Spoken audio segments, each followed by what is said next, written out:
Senhoras e senhores, sejam todos bem-vindos ao nosso canal. Tudo bem com vocês, turma? Espero que sim. Aqui quem fala com você é o professor Jonatas Duarte. E hoje a gente está com essa questãozinha aqui, onde a gente vai encontrar o valor desses dois carinhas ali, ó, que eu acabei de dar esses dois risquinhos ali. Você sabe o que significa aquilo? Significa que os dois têm a mesma medida, tá? Bom, esse cara aqui é um triângulo isósceles. Vou escrever para vocês aqui, ó. Isósceles. E ainda tem um acentozinho aqui, ó. Qual a particularidade do triângulo isósceles? O triângulo isósceles, ele tem dois dos três lados dele com a mesma medida. Dois dos três lados dele têm a mesma medida, certo? No nosso caso aqui, os dois lados iguais do triângulo são esses aqui, que eu coloquei esses dois risquinhos aqui. Isso indica que estes dois lados têm a mesma medida. Você podia encontrar com um risquinho só. Se tivesse um risquinho só aqui e um risquinho só aqui, dizia também que eles têm a mesma medida. Coloquei com dois risquinhos dos dois lados para dizer que eles têm a mesma medida. Bom, um triângulo isósceles tem dois lados dos três, tem dois lados iguais, e isso implica também que ele tem dois ângulos. Os ângulos da base dele, no nosso caso aqui, ó, os ângulos da base também são iguais por causa dos dois lados iguais, certo? Por causa disso, a gente pode chegar a outras conclusões também, que eu vou mostrar para você aqui. Tá vendo esse segmento que eu tracei aqui, ó? Tá tracejado, tá vendo? No triângulo isósceles, quando você parte esse ângulo de cima aqui ao meio, tracejando uma linha aqui, ó, até aqui embaixo, essa linha ela vai formar um ângulo de 90 graus aqui embaixo. Sendo assim, você já consegue perceber que a gente tem dois triângulos retângulos, um para a esquerda e um para a direita aqui, ó. O da esquerda ele é delimitado por essas linhas aqui e o da direita ele é delimitado por essas linhas aqui. E como eu disse a você, partimos esse ângulo de cima aqui agora em dois. Bom, se ele tinha 120 graus, então sobrou 60. Então nós temos dois triângulos semelhantes aqui, ó. Um ângulo de 90 graus, um ângulo de 30 e um de 60. Lembrem-se, 90 mais 30, 120, 180. Qualquer triângulo tem como soma dos ângulos internos 180 graus. E para o lado esquerdo também, ó, 90 mais 30, 120 mais 60, 180. Beleza? O que a gente vai precisar usar aqui para calcular o valor desses dois caras, que é o nosso objetivo, né? Como eu disse a vocês, essa linha que parte aqui de cima e que ela está tracejada e ela forma um ângulo de 90 graus aqui embaixo, ela vai dividir também esse segmento aqui, ó, que tem 20 centímetros, em dois segmentos de 10 centímetros. Então nós vamos ter 10 centímetros para cá e 10 centímetros para cá. Beleza. Bom, nosso objetivo é encontrar o valor desse cara aqui, certo? Que é igual a esse cara aqui. Então vamos lá, o que a gente pode usar ao nosso favor? Eu tenho um triângulo retângulo que eu conheço os três ângulos dele e eu conheço um dos lados dele. Então, o que a gente pode chegar de conclusão? Eu vou chamar esse cara aqui de X. E no triângulo retângulo, o lado oposto ao ângulo de 90 graus é chamado de hipotenusa. Então, a gente já pode se lembrar da formulazinha do Pitágoras lá, ó. X ao quadrado vai ser igual a ao quadrado mais b ao quadrado. Essa fórmula diz pra gente o seguinte: o quadrado da hipotenusa é igual à soma dos quadrados dos catetos.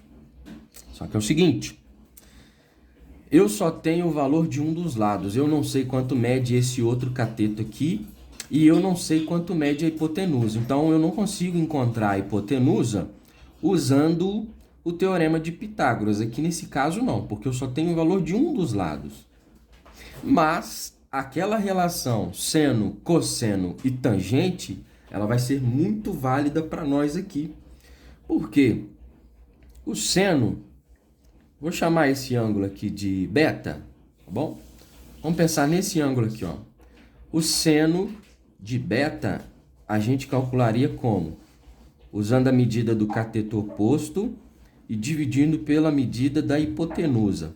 Vai ajudar a gente aqui? Não, porque nós até conhecemos o seno de 30 graus, que é 1/2.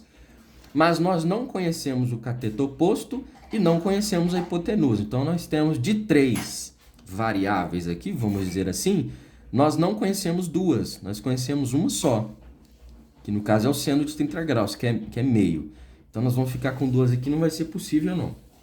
Agora, o cosseno de beta, ele diz que se você pegar a medida do cateto adjacente, que é a medida do cateto que toca o ângulo, né? Que você está trabalhando, e dividir pelo valor da hipotenusa, você vai encontrar o cosseno. Olha, o cosseno de 30 graus a gente também conhece, é a raiz de 2/2. E nós conhecemos o cateto adjacente a esse ângulo aqui, que é o 10. Bom, se nós conhecemos o cosseno do ângulo e conhecemos o cateto adjacente, então fica fácil descobrir o valor da hipotenusa. E é exatamente isso que a gente está buscando aqui, né? Então vamos lá. Cosseno de beta vai ser cosseno de 30 graus. Cosseno de 30 graus é igual ao cateto adjacente, que no caso é 10, dividido pela hipotenusa, que eu estou chamando de x. Certo? O cosseno de 30 graus, já falei para vocês, tem uma tabelinha que a gente pode consultar. E ele vale raiz quadrada de 2/2. É igual a 10 dividido por x. Pronto. E agora, como é que a gente sai daqui?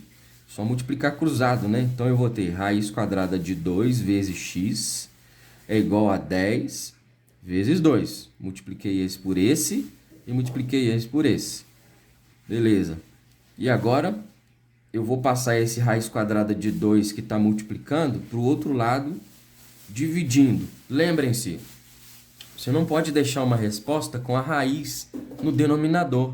Então, o que a gente vai fazer? Nós vamos racionalizar esse denominador. Como? Eu vou multiplicar o numerador e o denominador pela raiz quadrada de 2. Por que eu vou fazer isso?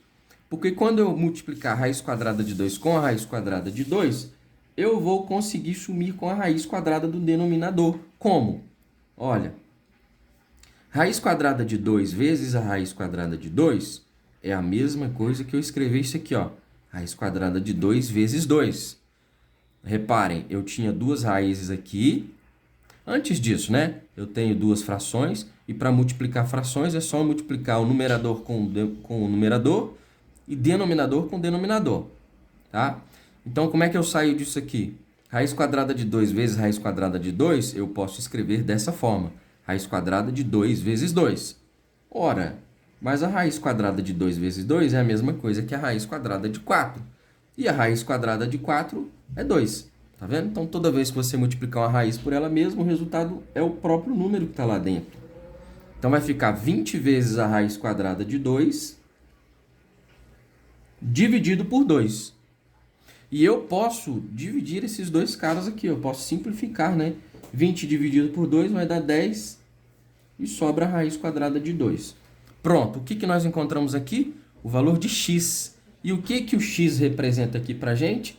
A hipotenusa do nosso triângulo pequeno aqui, ó, que também é um dos lados no nosso triângulo grande, do triângulo isósceles.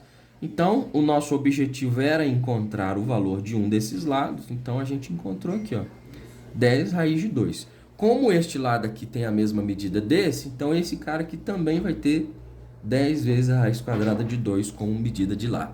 Beleza? Gostou do vídeo? Então compartilha com todo mundo aí, se inscreva no canal, deixa um joinha para nós, seja bem-vindo e até a próxima!